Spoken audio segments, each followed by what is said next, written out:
once again live from Hebron as we celebrate yet another year of Pesach. Wow, and I tell you, Pesach to us has continued to be a grand thing. It's a big thing for us, and we love it. You know why? Because our Messiah said that we must do this in remembrance of him. And ladies and gentlemen, this evening, I want to speak to you about the deception of Easter.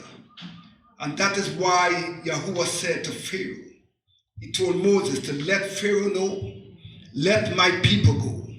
Because the people today, they are still in religious bondage. They are in bondage to religion. And I believe the word is still relevant, even today. And I will prove to you why it is relevant. Why he said, let my people go.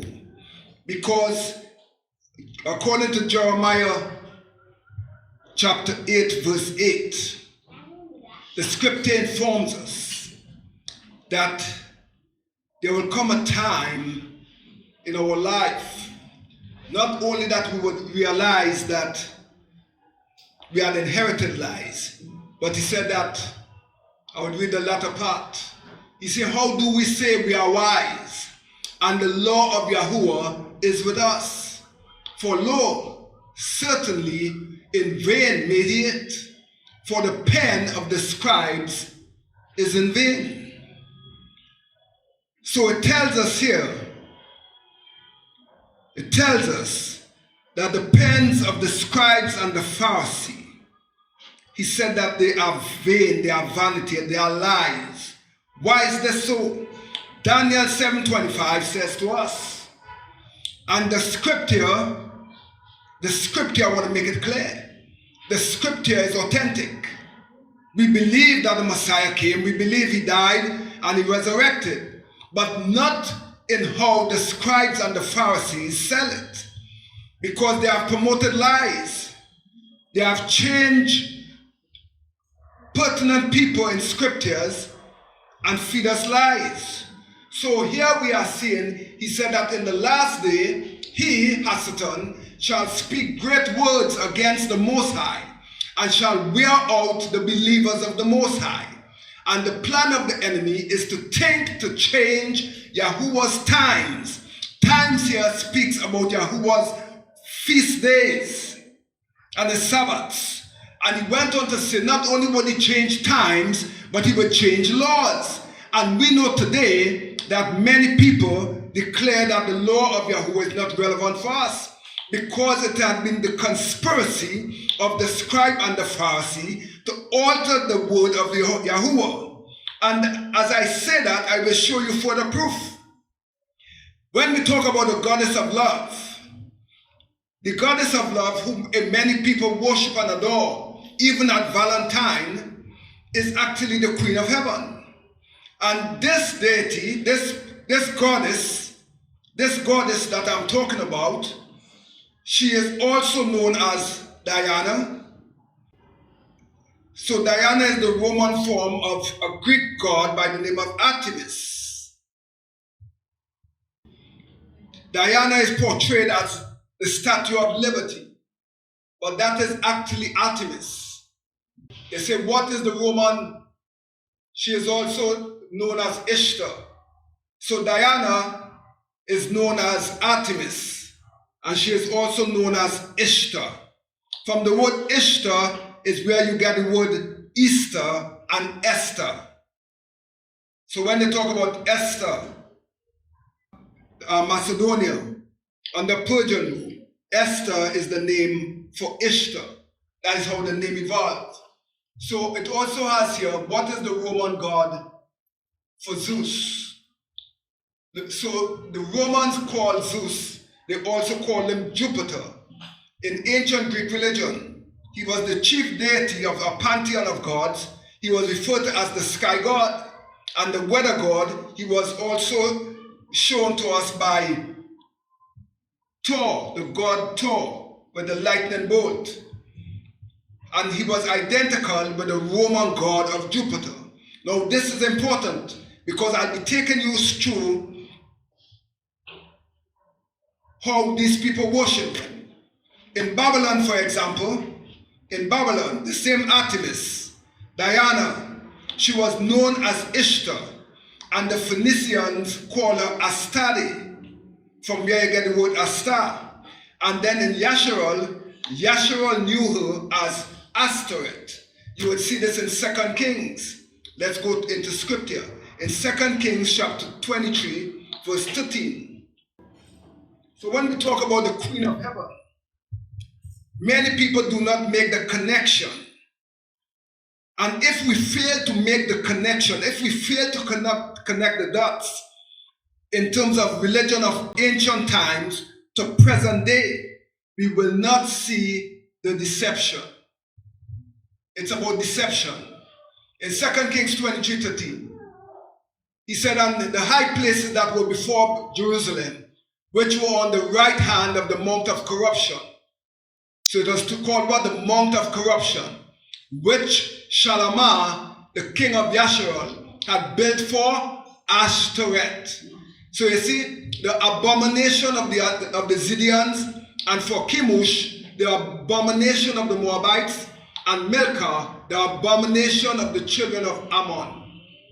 So we see that the same god, the goddess Diana, Artemis, Ishtar, was also known to Yasharal as Astoret. Now she is the Queen of Heaven. She is called the Queen of Heaven. 1 Kings 11:5. And then we go in the Strong Concordance Hebrew. In 1 Kings 11:5 was something here. For Shalamah went after the goddess Ashtoreth of the Zidonians, and after Milcom, the abomination of the Ammonites. And that is why Shalamah, which we say Solomon, in all his wisdom, he had backslidden. He caused Yasharal to backslide when he took on numerous wives and concubines, because they were worshipping the gods of the land. That is why the Most High said to us that we must not worship the gods of the nation. Learn not the ways of the heathen. So it is imperative as a people that we know truth from error, and that we understand how to connect the dots. Let's look at Strong Concordance, Hebrews 62:53. Because what I will be showing you is how the same goddess Ishtar is worshipped today as Easter. So you see here it talks about Astoret. Astoret, the goddess of love. Right, hear what it says. It talks about Astoret, talks about a star. So when they talk about the worship of the star, who carries the worship of the star today? They talk about the Star of David in Jerusalem. But the star is not the Star of David. You understand me? That was given by Solomon, Shalamah, when he went after the pagan gods. So when he died, they draped his casket with a star. And that star is what became the symbol of those in Jerusalem today. So many people follow them ignorantly, not understanding that the star is a symbol of the goddess and the Queen of Heaven, Astoret, the goddess Diana. It talks about the principal female deity of the Phoenicians, worship in war and fertility. Also, she is called Ishtar of the Assyrians and Astarte by the Greeks and the Romans. It went on to say strong definition, probably for Astoret, the Phoenicians, goddess of love. All right? So we're going again. Let us look for the word Esther, the name Esther, in Strong Concordance, Hebrews 6:35. Hebrews 6:35. Right? We're looking at the name Esther. Now remember, Esther came up in a time she was into Media-Persia. And the king there of Media-Persia, he named her Esther. He named her Esther. But he named her Esther after one of the pagan gods. Again, you'll see it talks about a star. It went on to say, that she was a queen who replaced Vashti. Okay? So if we see that Ishtar and Astoret means a star, then you see Esther also means a star. And Esther is where you get the name Easter. So when we look at how Easter came into being, we would know that for many people who run around talking about Easter and Easter, that they actually believe in a lie. We're moving on. Let's look also at the Greek. Strong Concordance, Greek 735. In the Greek 735, you would see it talks about Artemis. Artemis here is another name, is the Grecian goddess, all right, borrowed from the Asiatic Diana, from the Asiatic deity Diana. So when they talk about Diana, where do we see Diana in scripture? Acts 19, 26, 27, 28, and 35. Hear what it says. Moreover, you see and you hear that not alone at Ephesus, but almost throughout all of Asia, that this Paul had persuaded and turned away much people, saying that there be no gods which are made with hands, so that not only this our craft is in danger to be set at naught, but also that the temple of the great goddess Diana. So what we have to get clear is Diana is who? Artemis. Artemis is Ishtar. Ishtar is Easter. Huh? So you see how they play and intertwine names. They play with names. He went on to say, and that the great goddess Diana should be despised and her magnificence should be destroyed, whom all of Asia and the world worship. So it says that all of Asia and the world worship that goddess Diana up to today. And we see it is so because even the Statue of Liberty that they give to us, and they talk about Statue of Liberty, which is actually a statue of the goddess Diana. He said, and when you see this saying, when they heard these sayings, they were full of wrath and cried out, saying, Great is Diana of the Ephesians. Look at verse 35.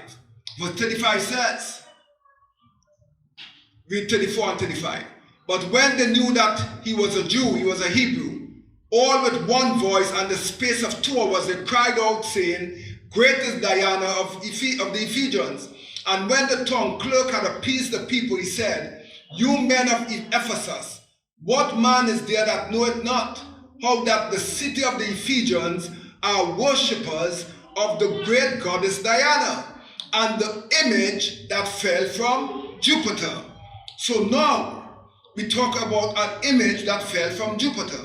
So let's look to see who is that image. Now, Greek Concordance again, 1356. Right.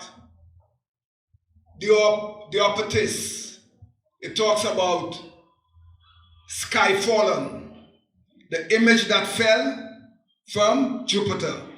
The sky fallen, which fell down from Jupiter. So which came from Jupiter that the world worship today? Because if they worship the Queen of Heaven, which is Esther and Easter and Ishtar, then there is a male counterpart. Because wherever there is a goddess, there is a god. And we know that the God, because many people call upon him as God, they worship God. But God is actually the Zeus. And the Zeus is another way to say the Zeus is Zeus. So Zeus has an image, the image that fell from Jupiter, and I will show you that Jupiter is Zeus. Let's go to 1356, 2203.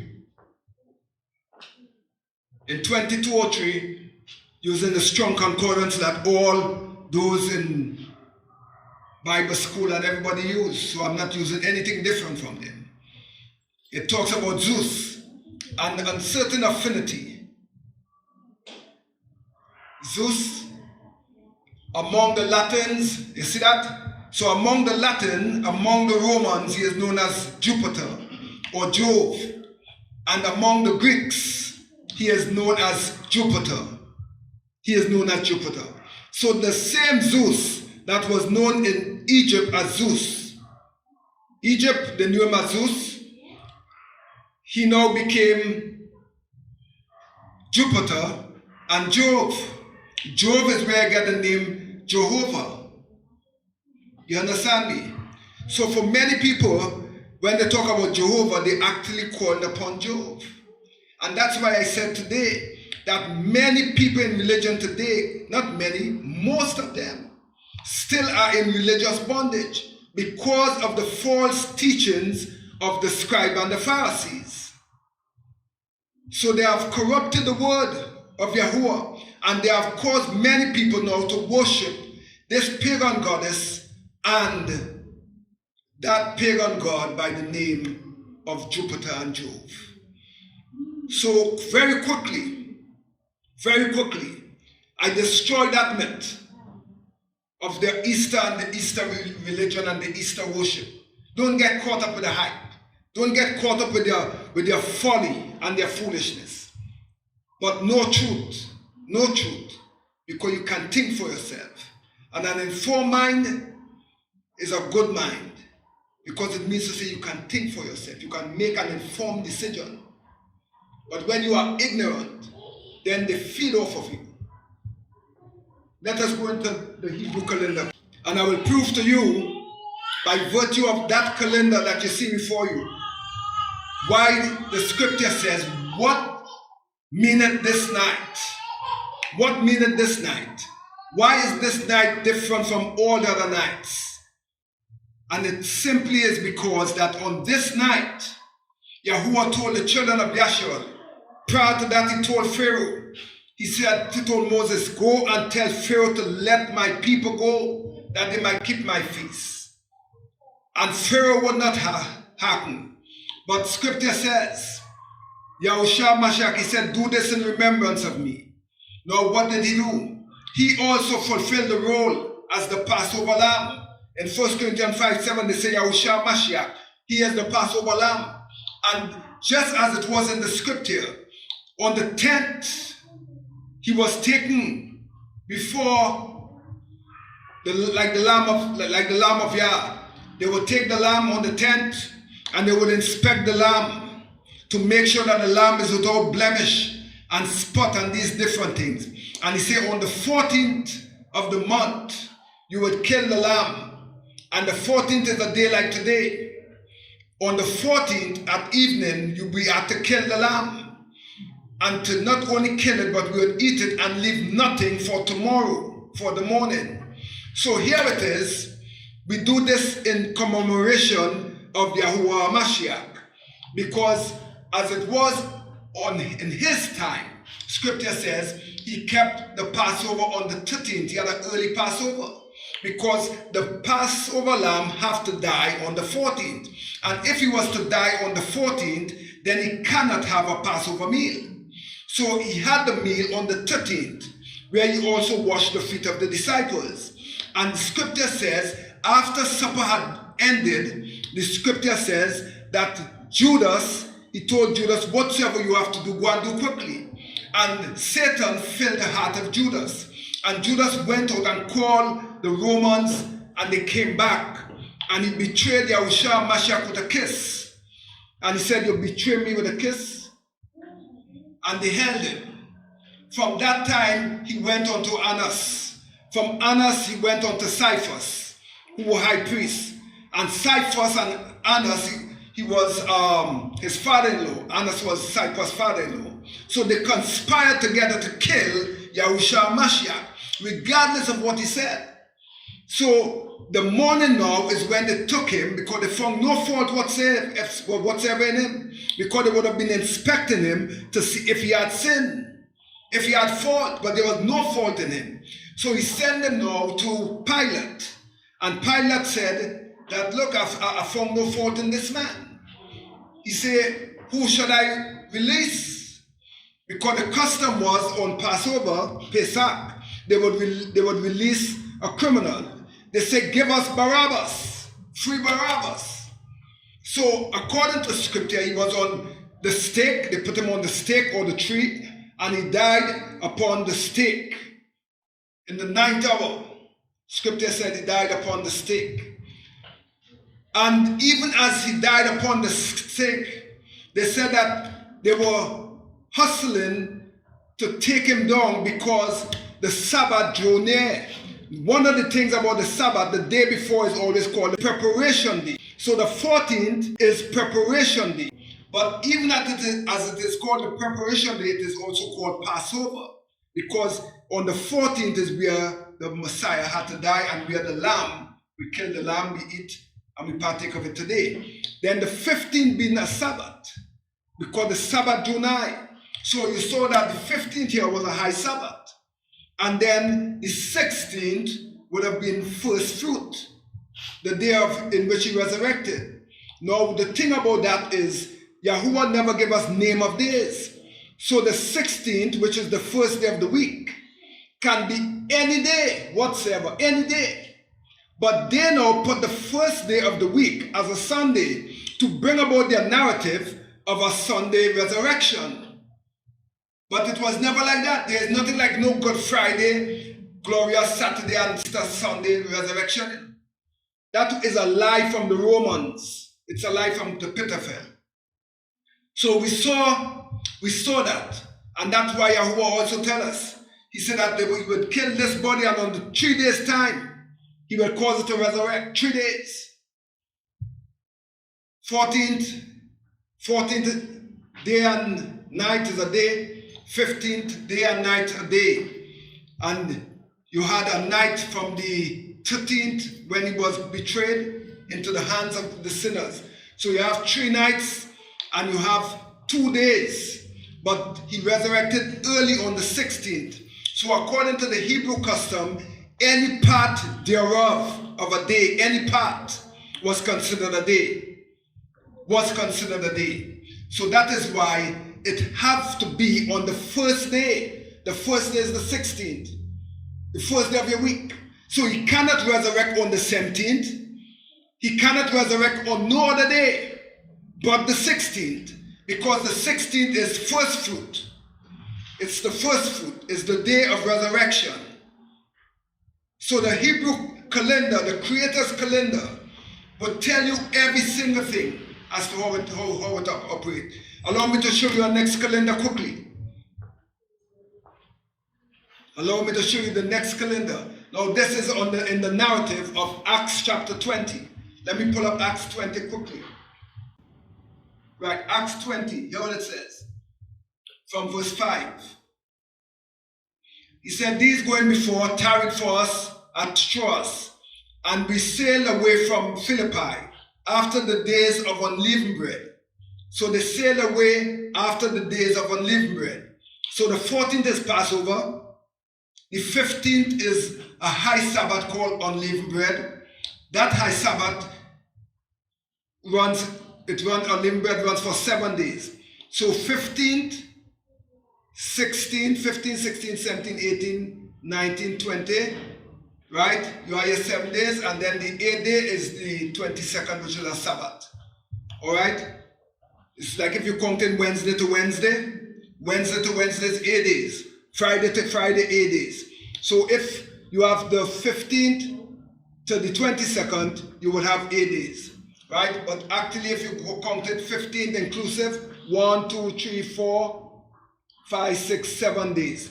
And then the 8th day, you have Sabbath. And this is in keeping with Leviticus 23, 39. I think pull up that quickly so you would see it quickly. Leviticus chapter 23, verse 39. He said also in the 15th day of the 7th month, when you have gathered in the fruit of the land, you shall keep a feast unto Yahuwah for 7 days. On the first day shall be a Sabbath, and on the 8th day on the Sabbath. So the first day and the 8th day is not the 8th day as Sunday.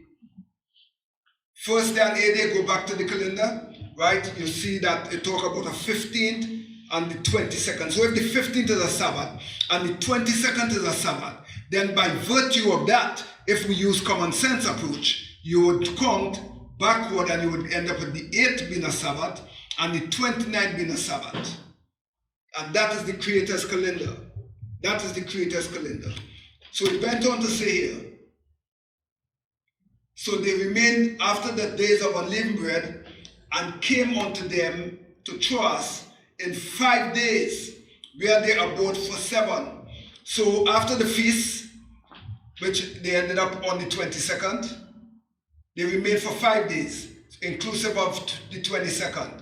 1, 2, 3, 4, 5, the 26th. That's your 5 days.